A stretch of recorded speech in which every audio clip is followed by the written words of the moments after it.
have the issue of alcohol. Did you say I can take this off? Can you bring these up, these two? We have the issue about the alcohol overconcentration. I know that was a concern last time. It's a big concern for the neighbours. This building is actually about a change of use. The reason it's gone through the ZA process is to change it to alcohol. It's not merely just a little, renovation, which is how it was put in the DIR. It's actually a big problem in that they are now applying, wanting their alcohol licence. The ABC will not license a new retail location within 100 feet of residences. We have residents within 15 feet, unless the applicant has to establish that it doesn't interfere with the neighbours. We have a lot of neighbours who are attesting quite the opposite, and nobody wants to live 15 feet from a bar, let's face it, because the noise can't be contained correctly and you get the spillover anyway. So our concern, in Venice, we have now 119 on sale and off sale licences. It's an average of 1 per 336 people, or 7 times what should be admissible. In this census tract, there are 2 admissible, which is a little light, but there are actually 12 that exist at the moment, which is 6 times. And I know in this very census tract that there are 4 in the wings waiting. What we're talking about is actually a business. It's not a restaurant. Businesses can't survive unless they serve alcohol. So our concern is their patrons will be consuming large quantities of alcohol. They'll be getting on their bicycles. I don't see many people going to restaurants at 9 p.m. on bicycles and being plied with alcohol and then getting home safely on their bikes. I wouldn't actually want that to happen. I think they are counting on people driving in. So that leads me to the next. We've gone through 5 minutes already. I'm going to let you see if you can hit your bullet points. You will have an opportunity to come back, and there are other people that are here in support of your appeal that can also speak. So if you can just see if you can hit the main points that you want to hit, and then we'll hear some other testimony. Okay, the police opposition, which has been touched on both now and the last time. As you know, it's 4 times the average of LA. We're concerned that this alcohol right in the neighbourhood area will cause accidents. I actually took a 1-mile radius, which is pretty much encompassing Venice, for the first 3 months, and this is crime mapping, which LAPD uses. The first 3 months of this year, we have 372 crimes already for Venice. So over the course of the year, that's going to amount to probably 1,300 crimes for the year in Venice. It's quite a lot over the average. Traffic is our next thing, which is obviously going to be impacted by 2 things: lack of parking and also the intensity of the use here. As you can see, this is the corner about 100 feet from this project. This is just within a 1-minute streetscape last Sunday afternoon. We have bicycles, we have people walking, cars being gridlocked all the way from the beach up Rose Avenue to Lincoln. And even if this project says it only adds 270 trips per day, the actual area where it is much too intense traffic-wise to allow for something, for the addition of alcohol. Okay, I'm going to give you 2 more minutes, and then so we've got to hear other people speak. So. Okay. Well, let's talk about parking. It's going to be very brief. There is none. Let's move on. It was all touched on before. The Coastal Act does want businesses to actually have physical parking. We don't have any. We don't believe that by paying in lieu helps the community at all. In fact, it makes it worse. It drives more cars into the area and really doesn't give any reprieve for the actual neighbourhood. And I actually did one last thing, is I did a tiny study on Sunday afternoon. 5 minutes I videoed that very corner for traffic. And what I actually found, I might have to tell you in my closing, actually. Is that okay? And what you have other people that are supporting I your do. appeal. You I can have. have them make your other Yeah. points if you want. Okay. Can they cede time to me? Is that No, possible? not here. They'll each get their own time there. But Okay. you'll get another chance at the end. All right. And we've heard you before as well. Thank you. Okay.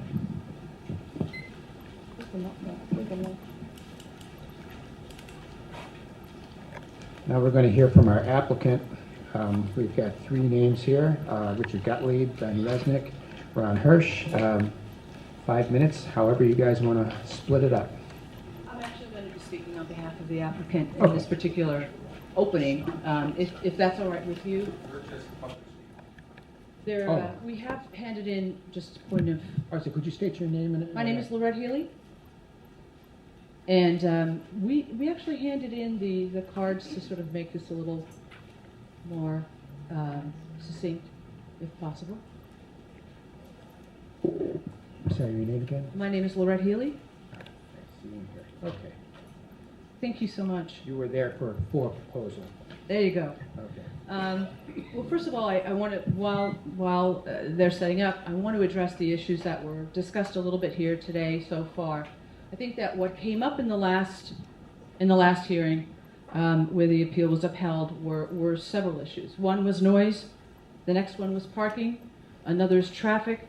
Another was crime as it relates to the granting of ABC licenses for the census tract. And then finally, community support. I think that kind of characterizes most of the issues that I would say that the folks that are opposed would be focusing on. So the first thing that I want to say is just my purpose today is to set up how we will present the information that will be relevant for your reconsideration, if I may. With respect to noise, what has happened since the reconsideration was granted is that essentially the architect put an entire envelope over the structure. There is no longer an outdoor patio. I want to make that very clear. The entire structure is now enclosed by a, yes ma'am? Commissioner Margulies, could you clarify when you say it's completely enclosed? Is there a roof on the Yes, second there story? is. Yes, sir. Where? Can you show me? Can you tell me where I could find that in the Yes, that was drawings that I received? Permit me. May I approach? You can just tell me a drawing number. I think I have the same drawings you do. Here, it's in color.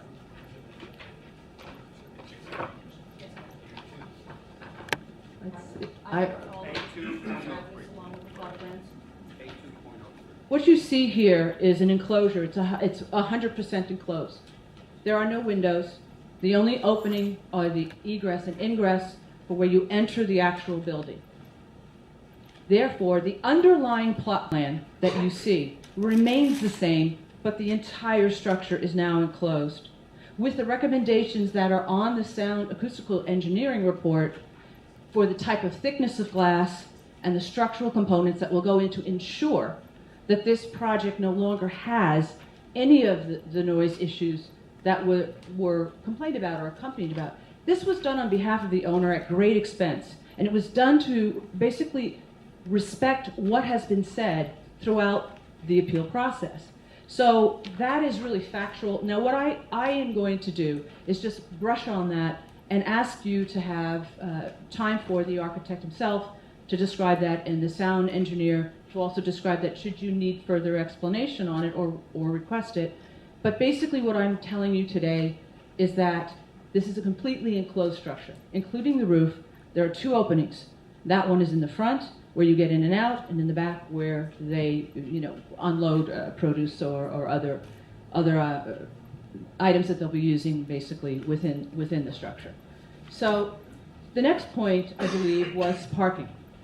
What happened is that in 1987, this was an auto repair shop. Steve Illich will speak to the archives that we went to, spent hours looking for.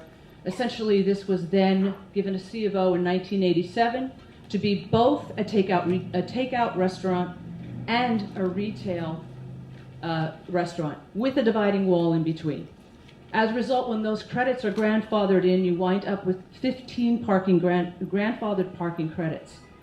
All of the documentation is present, and therefore, instead of having 8 that went forward, it's actually 15. I believe that documentation is being handed in to you. This came out of the CEX archives. The planner that actually decided on the 8 parking credits did not start working in Venice until 1988, 1 year after all of this took place. It's understandable that in going back and looking at the records, which really actually only go back to 1991 in terms of what's actually in the city, you then miss the point of what should be grandfathered in. So the applicant is prepared to accommodate the floor service area so that there are no in lieu fees. And I want to just make that clear. There are no in lieu fees that would accompany this property. They're all grandfathered based on the service floor area that is, it will accommodate that service floor area. It will move down, it will do whatever it needs to do so that we are not looking at in lieu. Separately, this is a de-intensification of use. And the reason why I say that is because it was, when the planning department looked at this, it looked at it as 2 separate retail areas or one big great retail area. When you do the trip count calculations, retail has a lower intensification on per 1,000 square feet. But when you take the 2 as it's properly permitted and the C of O that goes forward now into the present, takeout has a much higher intensification. So when you look at that trip count, what you're doing by creating a 1,000 square foot restaurant is you're de-intensifying use. Therefore, the beach impact parking is not required on this project. Lastly, and I think most importantly, I'd like to talk a little bit about alcohol, census tract, CUB, and all of that. I was very fortunate to serve as Deputy State Controller for the state of California, and it wasn't unusual for us when we had to go in and get critical information, particularly as it related to water resources, law enforcement, you name it, that our agencies always were behind a little bit. And this is by no means a criticism of the agencies that I'm going to discuss right now. But the ABC census tract that is being used to determine what is saturation is based on 2008 census data. That is 7 years ago. That is before there was a housing boom. That is before more people moved in to the city of Venice. It states it on their website. It is also something you can find if you do enough research for ABC. Therefore, the point of saturation is erroneous because it also doesn't take into account the constant 5% that we have now as a result of seasonal rentals that have now extended into annual rentals as a result of Airbnb. When you look at that census data, you have actually tripled within this census tract the number of people that actually reside there. The point that I'm making is that it calls for a much greater examination of what is called saturation and allowable numbers of licenses. I want to move to crime. There was really no way to analyze what Los Angeles crime was up until 2009 by neighborhood. What you can see is since 1990, crime has steadily been dropping up until 2009. This is from the FBI uniform. It's the uniform report from the FBI. After that, the crime trend in Venice was available. That is through Mapping LA, which was done by the Los Angeles Times, taking their crime statistics directly from the Los Angeles Police Department based on the actual neighborhood or geographical location. It targets in. And in that case, what you see from 2009 to 2015 is an increasing trend line downward. Here's the first 3 months of 2015. What you have is a continuation of the downward trend line. Finally, when you take, let's go to ABC licenses. It is true that ABC licenses in Venice have increased since 2009 to 2015. You can see an upward trend line. However, when you put both of these together, would you please go to the final, please? There you are. Here's what it looks like. ABC licenses have no correlation to crime in Venice. There are other things that have correlation to crime, and it's meritorious to really take a look at what that might be. It will help everyone. It will help the police, it will help the community, it will help everyone to really know where crime is coming from. But it is not coming from the granting of ABC licenses. It is not. And so therefore what we have to look at is the very last thing I'm going to touch upon. Who supports this project? Well, based on the speaker cards that were filled out on January 7th, we did a graph. The people that were opposed that lived within a 1,000 square foot radius are in purple. The people that are here to speak in favor of it are in yellow. At this point in time, we have 13 people that are going to speak in favor, and last time when we had speaker cards, letters of opposition, within a 1,000 square foot radius, we only have 8 households. But here's who showed up on January 7th. 60% of the people don't even live within 1,000 square feet, including the appellant. But that is not because the appellant is wrong in what the appellant is saying. The appellant is speaking to something much larger. It's a need for infrastructure improvements. They're right, we need more parking. But you can't penalize a business that is abiding by the law, that is providing over 25 jobs and stabilizing a community, as people will testify, because the city needs to do more and will do more. Excuse me, Yes. Commissioner Donovan, it is my understanding that the business was not abiding by the law, and that's you're trying to get a license that you didn't have before. Respectfully, Commissioner Donovan, I think you're speaking about something else. I think you're speaking about the compliance issue with respect to the kitchen hood. But what I am saying about applying by the laws, I mean with respect to the code, with respect to the issue that is in front of us now, the application itself, the merits of the application itself, and the facts that I'm presenting to you today with respect to noise mitigation, parking. Okay, we're talking about that, but okay, please wrap it up so we can move on. Yes, sir. So what I'm leaving you with today is that we have community support. We have mitigated the noise. The ABC statistics that we have been relying on are out of date by 7 years, and in fact, the true census numbers point to something quite different. The crime statistic information that is accurate tells us that crime is going down, and in any event, the crime that remains is not related to an ABC license granting. There are other reasons for crime.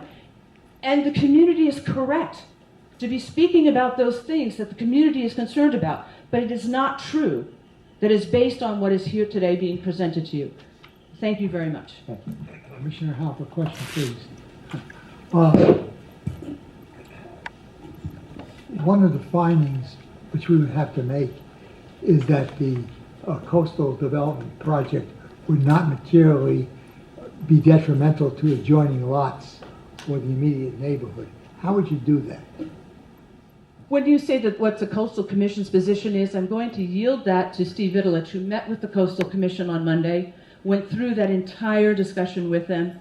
I think that he would be in a better position to give you more detailed information on that. Thank you. Are there any other questions? No? Thank you.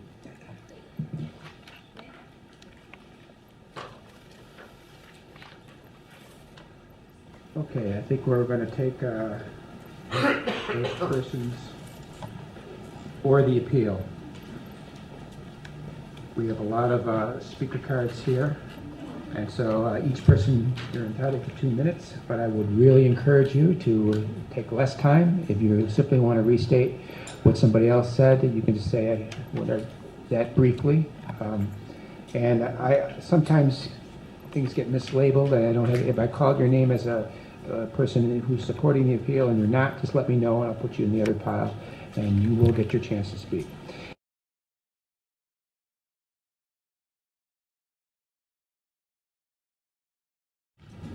Hello, my name is James McCullough. I spoke here last time. I'm for the appellant, and I submitted a acoustics design report by my colleague Kevin Madigan, who unfortunately cannot be here to speak, so that's why we handed that forward. I'd just like to highlight a few points on that report. Firstly, I do believe that Mr. Steve Rogers comes with a great amount of experience and a very credible background. So I'm not really critiquing his findings or his results. I'm just making comment on the fact, the way that he got them, there was no record of description or date of the recent calibration of the equipment, which is very important in order to determine accurate results. You usually calibrate in the sound measurement field before and after you take into account atmospheric conditions. While you're doing a noise report, you also make notes of everything that contributes to that noise report. Harley-Davidson drives past, it's obviously going to be a lot louder than somebody walking past. The timings of these measurements were done on a Friday and a Saturday, which is obviously louder than a Monday or a Tuesday. So I think it's safe to say that, you know, it's difficult to validate his findings without accurate data being noted. And I do believe myself that if the data had supported his cause, he would have put it in his report, because that's what you do. And lastly, I'd just like to make a comment on the fact that if the building were to be completely enclosed, of course, and acoustically designed, that would mitigate the sound. However, it would create a new problem. If everything is glass, it will be very, very loud and noisy inside, which would present its own set of health problems in terms of noise exposure inside the restaurant. Thank you. Thank you.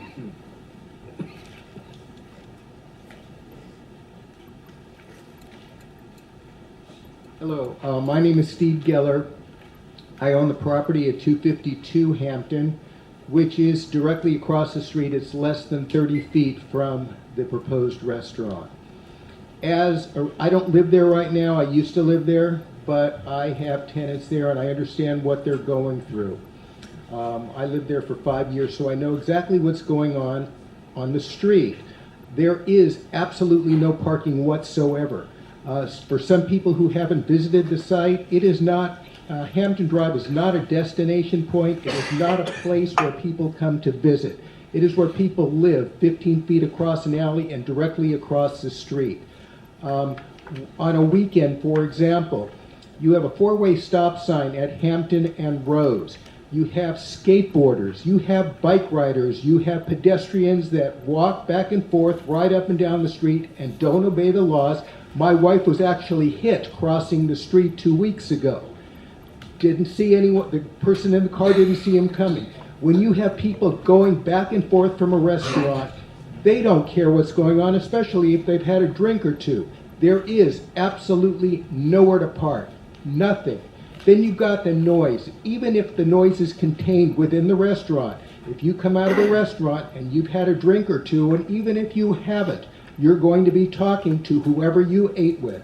And that's going to create noise that was not there before.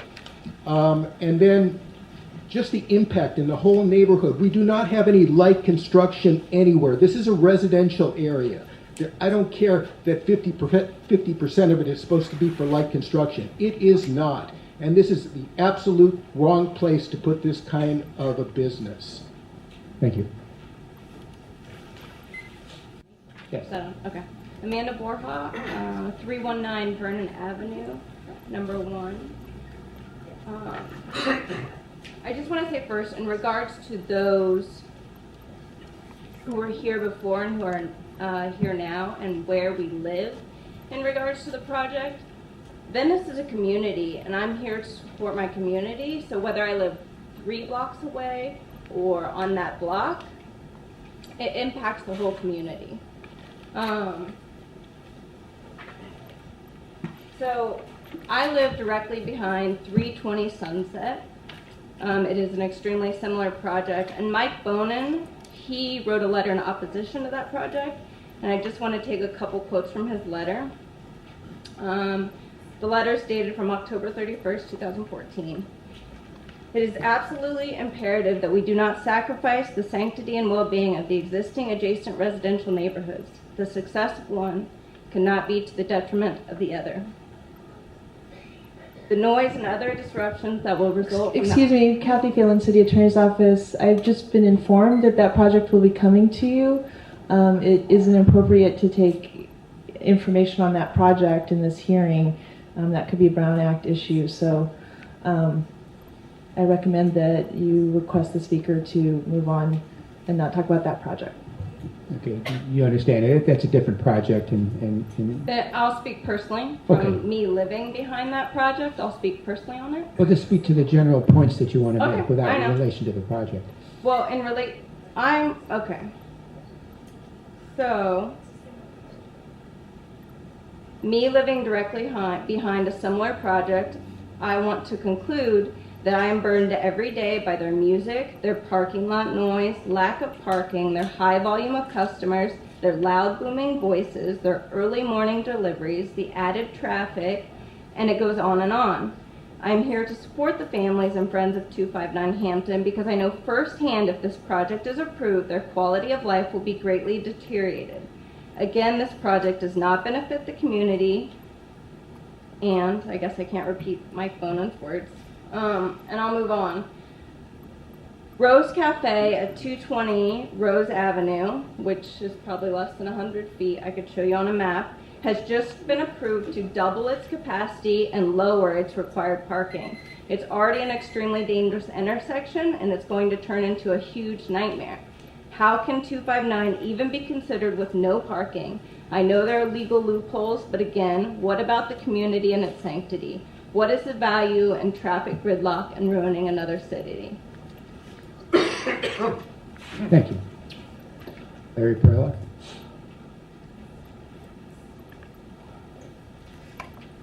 Hi, my name is Larry Perloff. I live at 452 Rialto Avenue in Venice. I've lived there 40 years or so. I've been in Venice a long time. I own the building directly across the alley from this project. That's 15 feet. My tenants there are going to be severely impacted by a project of this scope, a restaurant with serving alcohol and a lot of customers and a second floor. Whether they enclose it in glass or not, there's going to be a lot of impact in terms of the noise of the business, the filth of the business. The businesses there already washes stuff out in the alley, and the stuff goes in the drain and into the ocean.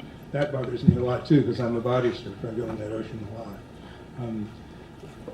And that aside, the parking issue is a severe one in that neighborhood, all over Venice, but particularly there because it's close to the beach, and that street has very little parking for the residents that live there. As a couple of people have already spoken to. The other thing is the traffic congestion it's going to cause is going to be serious. I mean, 279 people a day coming to that little intersection is going to, I mean, that seems like a very severe impact to me. Also, that's another 300 cars that are going to have to find parking in phantom parking spaces that are granted by some, technicality of the law. But in reality, there's spaces don't exist.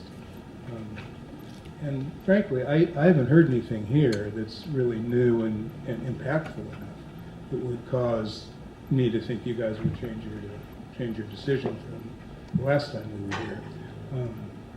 It's basically all the same stuff, kind of twisted around a little bit. Thank All you. right, I'm finished. Thank you. Okay, the next three, Sarah Shoup, Noel Gould, and Sarah Garden.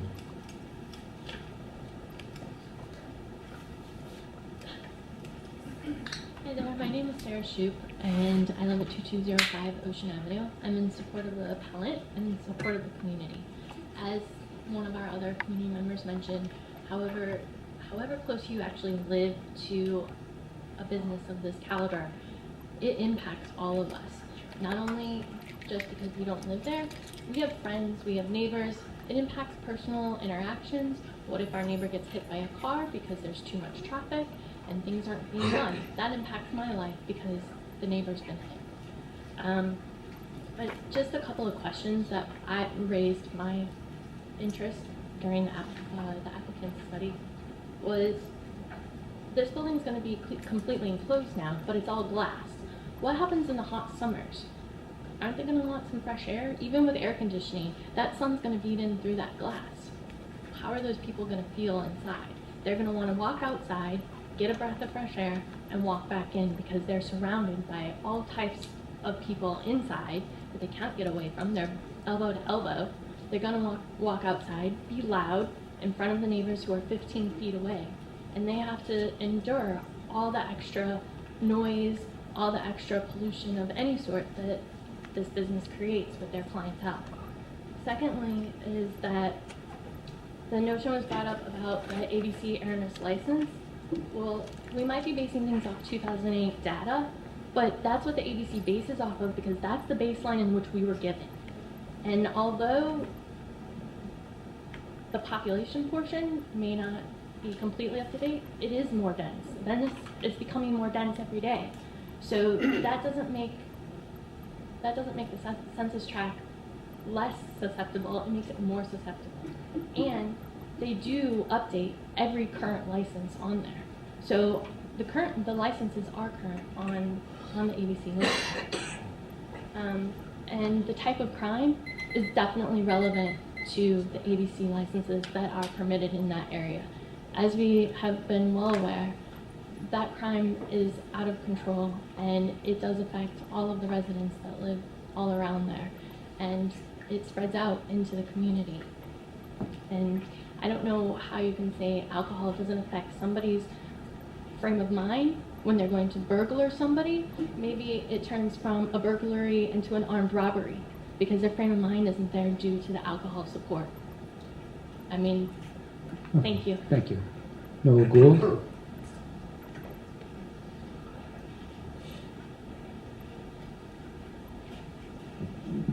Thank you, Commissioners. My name is Noel Gould. I live at 3003 Oceanfront Walk, Venice. And I just saw these plans recently. First thing, like, my God, how does that even begin to fit into character? Forget about the noise. But there's like this giant thing.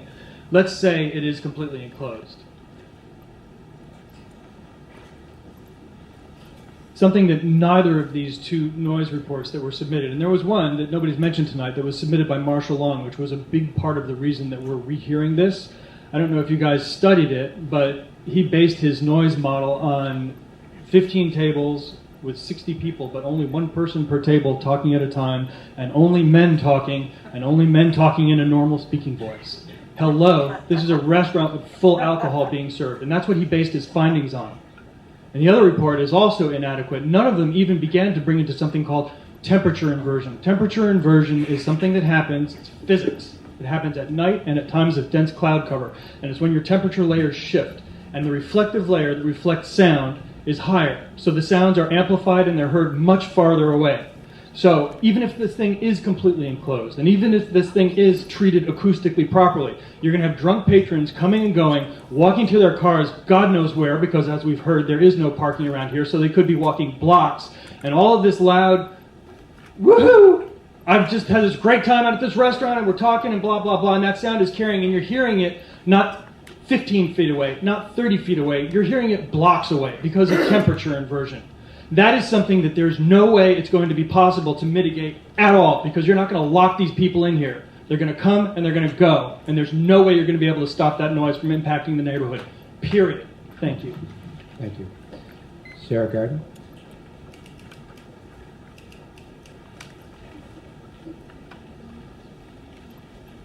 Hello, I'm Sarah Garden. I'm a resident of 236 Hampton Drive, which is across the street from the proposed restaurant. I'm in support of the appellant. I can say from personal experience it's a very noisy, busy neighborhood currently, and even with the proposed enclosure of the restaurant, it doesn't really alleviate my concern.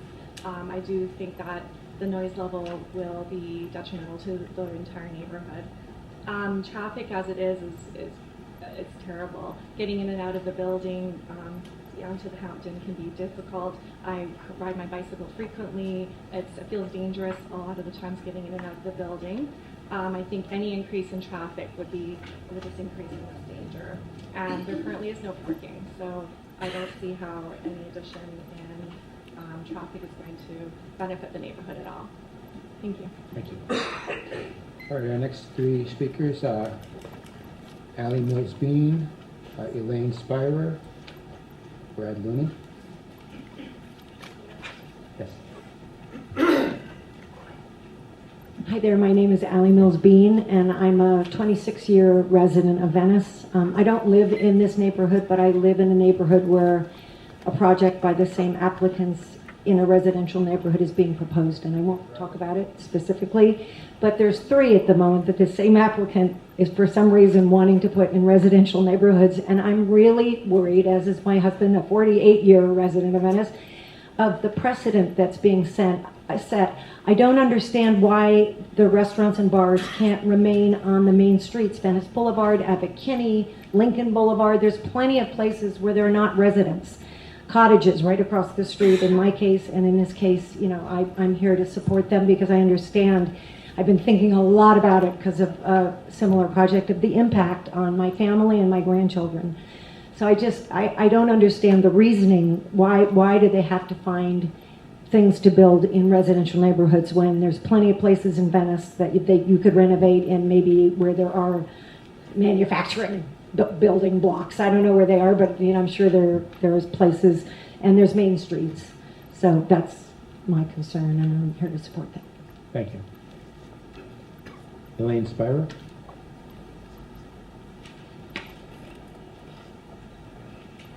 Elaine Spear. I live on Abbot Kinney, so I'm very, very familiar with what it is to live on a busy street with lots of drinking, lots of restaurants, endless traffic. I know the impact of what it is on people who live all around Abbot Kinney, not Abbot Kinney per se. Everybody is affected by this incredible birth of infrastructure development. The town can't take it. And sometimes planning should just look at things more subjectively instead of crossing every box and looking for ways to cross the boxes and say, is this good for the neighborhood? Is this appropriate to the quality of life for the neighborhood? They're there to make decisions. And with all due respect to the zoning and planning people, I think they're totally out of touch. We haven't had a new manufacturing place in Venice in the 30 years I've been here. And all of the manufacturing buildings are becoming studios and informal projects. Manufacturing is dead. So it may be still zoned M1, but M1 is over. And I suggest that they take a look at what they're making these decisions on and actually get to know what Venice looks like and how it is and how people live here, and the fact that we are really at critical mass here. That sometimes you just have to say, this is too much for this particular neighborhood. Thank you very much. Thank you. Brad Looney?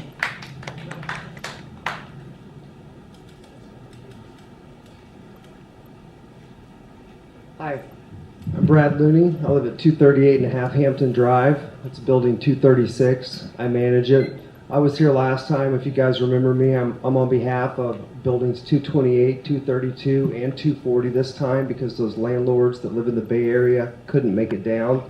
In addition, Larry's tenants, several of which are sick with the flu, wanted to be here to speak today and asked me to represent them. If you add that up, that's 27 families that I'm speaking on behalf of.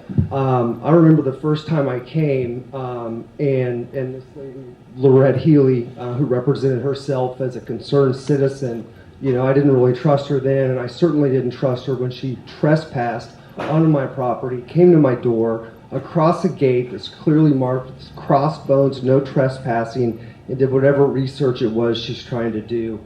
But I can tell you, all 27 of these people within the radius do not want this project. These guys have been there legally for 5 years. Whether that's, you know, the owners of the building who want to develop this or the restaurant's fault is not my concern. They were finally cited last month, and they must comply within the next month. I don't see why you would reward either the tenants or the construction folks that are just out for the money. I mean, they're not helping our neighborhood at all. And no one's really talked about what's going to happen. We have one of the biggest homeless camps on Hampton Drive that you've ever seen. Come down there at night and look at the tents lined up. And when these people start coming out of the bars, what do you think they're going to do? Because no one's doing anything about the homeless. It's legal now to live on the sidewalk. They're going to be coming down, bumping into tents, and things are going to get even uglier. And the noise, I mean, we've got bars on Main Street already, and that noise carries over to us already. So to have one on our street, I mean, whether it's fully enclosed and airtight, I mean, a bar in the air is a bar in the air. And these are ground level ones. So I don't know who some of these folks over here are working for, but it's definitely not us. Thank you. Thank you. Okay, now, please. No. Avenue, and I'm speaking in support of the appellant.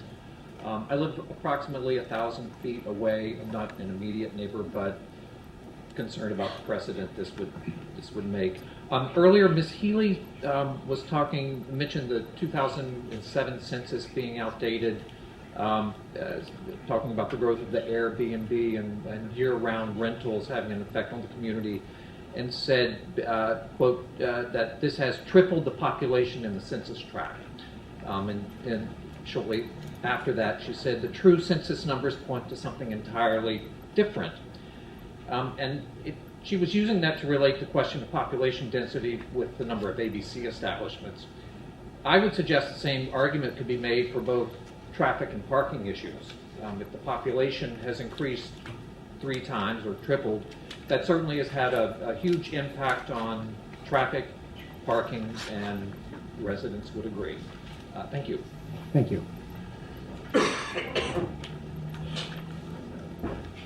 Pull that down, yeah. Hello, my name is Lisbeth Koramzai. I live at 332 Vernon Avenue. I moved there 8 years ago when I could still park in front of my own house. That is not possible anymore. And that is one of my main objections, that they are planning to put a restaurant where there is virtual parking, which is, there is no parking. Also, the traffic.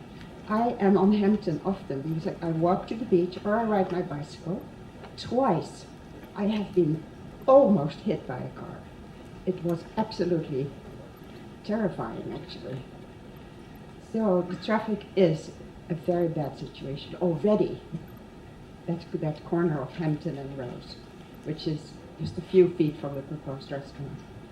And I have a lot more to say, but I won't because everybody spoke so well. And I agree with them. Thank you. Thank you. Roxanne Brown? Hello, thank you very much for hearing us tonight. I live at 338 Vernon Avenue, which is 2 blocks away from the proposed restaurant. And we're here about noise, and I hope everybody recalls that at the last appeal meeting, Stephen Vidalich said he was missing a 12-page audio report from an unnamed expert. We had our 2 experts here with their names. Then in the audio to the city requesting the rehearing, Marshall Long spoke and had a 7-page audio report. Now you'll find a 5-page audio report from Steve Rogers. And the noise, I want to talk about it. I don't care what the inside of the restaurant looks like. So before people go into the restaurant, let's just do a demo. Oh, it's here! There it is! Oh, Mayor Carter, I'll drop you off! I'll come back! Oh, beep, beep! Move it! Okay, that's before then during the restaurant, people are going to come out, oh my God, I can't hear myself think in there! Let's go out, let's go across the neighbors, I need a cigarette! Oh, and let's stomp it out. I brought my wine out, it's in my bag. I have to go to the bathroom, the line's so long, I'll just go here. Then the end of the night, beep, beep, we're here. Oh my God, look at all the cars. Where's Bobby? What fun we had. Oh, let's dance. I mean, I've been on Main Street when the bars get out. This is what it sounds like. So I'm sorry about the new stuff. The site plan. Last time there were 2 different site plans, and now we have a 3rd one. And what's really going to be built? Stephen Vidalich is the architect also at 320 Sunset. They had a missing traffic report. They had conflicting site plans. They have a permit for a bakery with bakery equipment. They built a restaurant with full kitchen equipment. We don't want to go into that. Oh, okay, I'm sorry. But what's going to be built? We don't even know. And nothing's getting enforced by the city. And also, something bad happened yesterday, and I'm shaking, because this is so sad.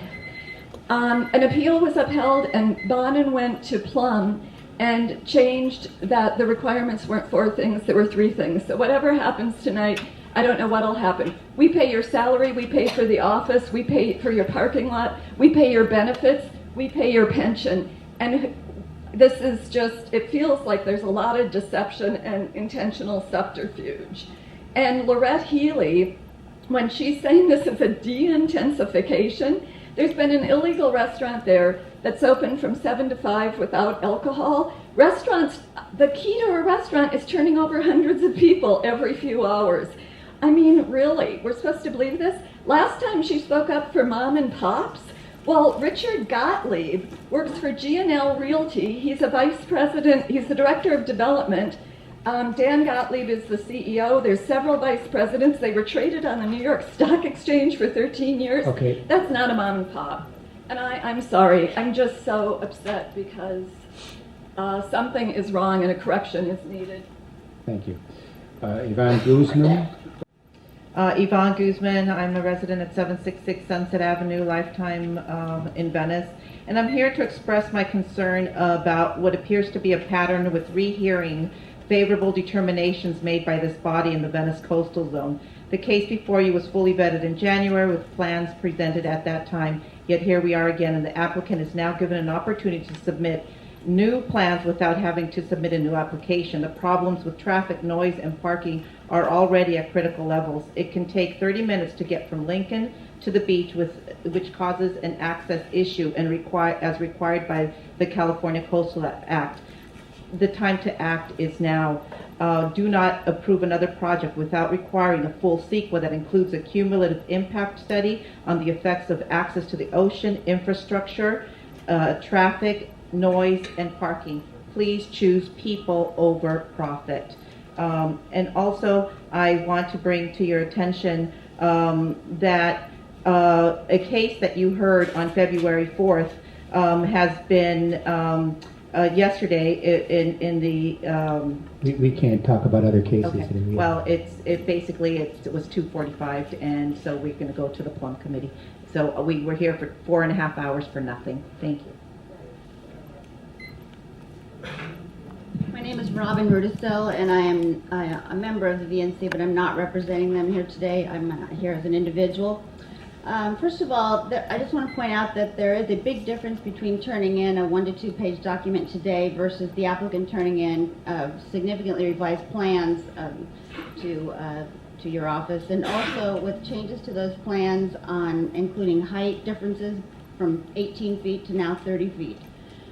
Also, what's ridiculous here is that the city is acting like there's no other option for parking here, and what we need is to get these promised garages and parking structures built before we keep approving projects that need parking.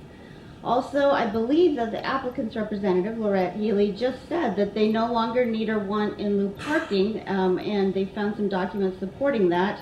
And assuming that's an official project change, it seems like the only option is to stop this hearing, send the case back to the ZA and the neighborhood process, and look at the new information found in the archives and the new and materially revised project here.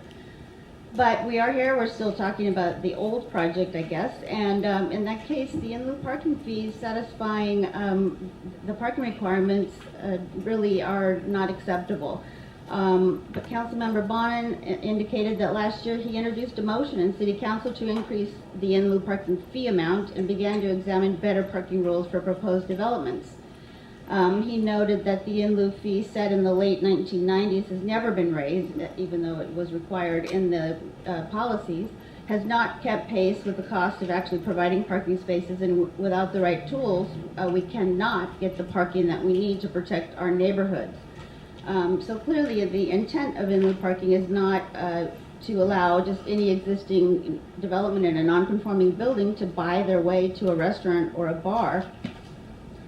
Councilmember Bonin, that aforementioned legislation is to make that amount proportional to the cost of providing a space.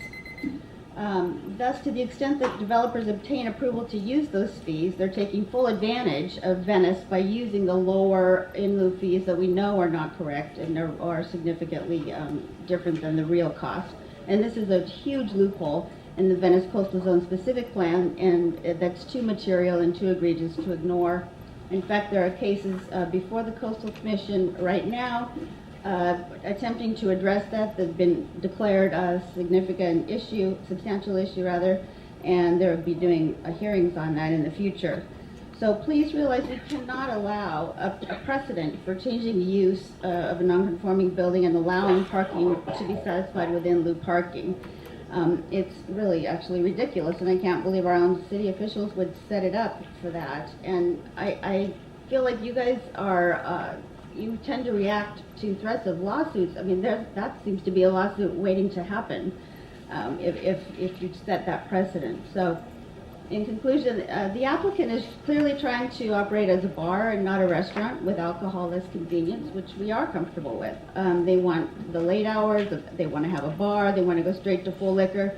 And so, you know, how about this? If there's inadequate parking available for these commercial businesses, maybe they should be put on hold or delayed until the parking is built, and that would certainly put the pressure on our city officials to do the parking structures and et cetera that they've been promising for an awful long time, and for whatever reason they have not done yet. So let's go for the right goal and not get the cart ahead of the horse.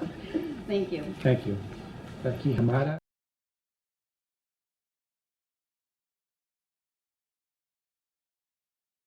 Marshall, I represent, is it the applicant or the applicant? Confused. The applicant, Richard Gottlieb.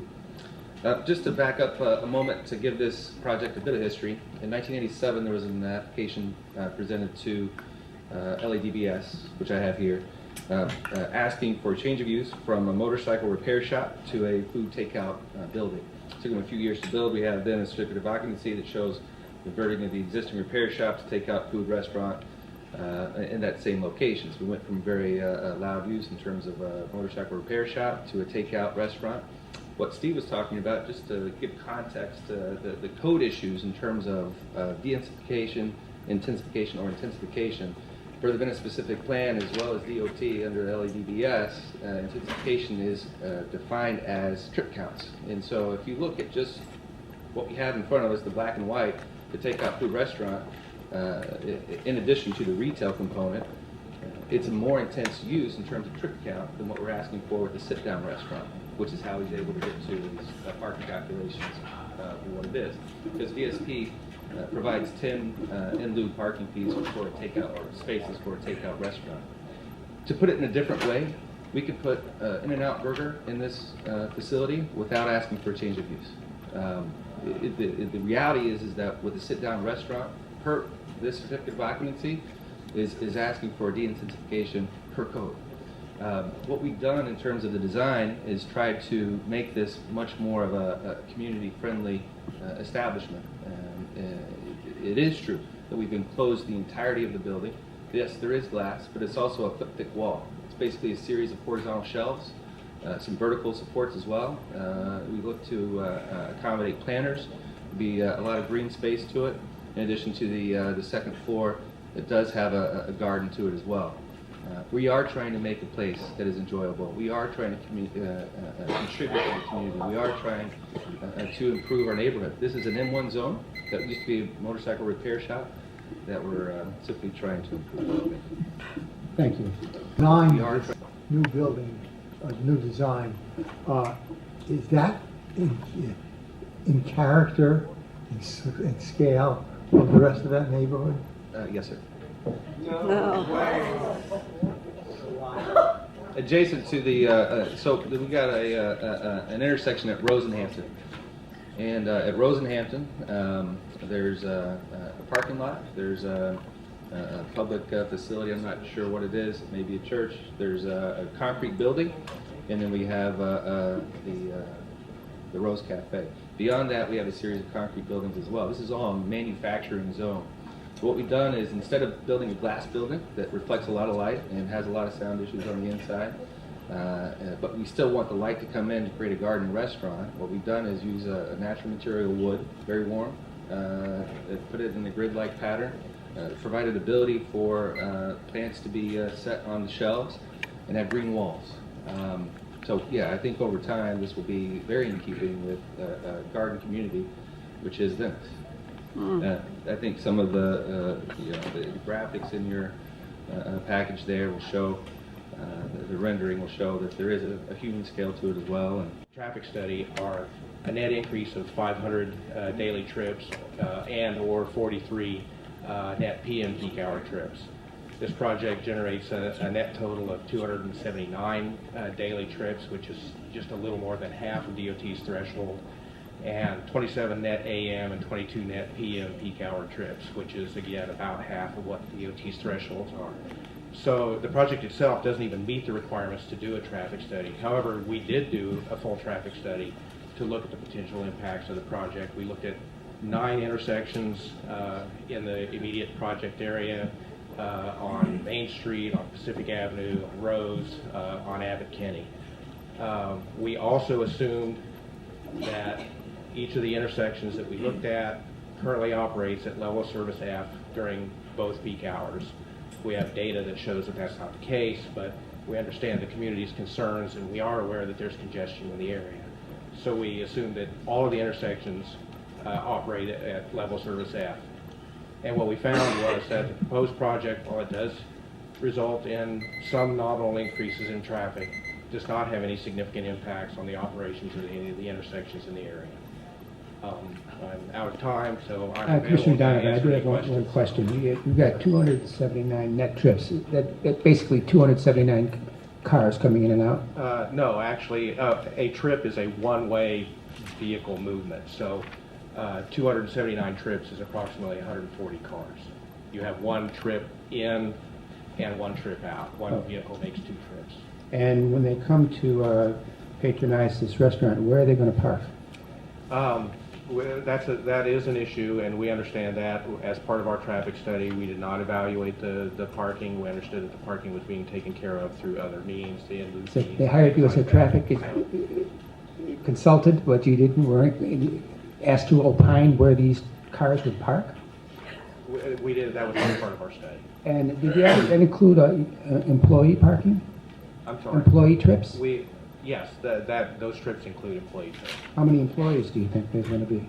I can't tell you off the top of my head. I don't know that. But the trip generation rates that we did use that are from the ITE, Institute of Transportation Engineers, trip generation manual, and from the Coastal Corridor Transportation Specific Plan, intrinsically include employee trips. Okay, thank you. Richard Gottlieb?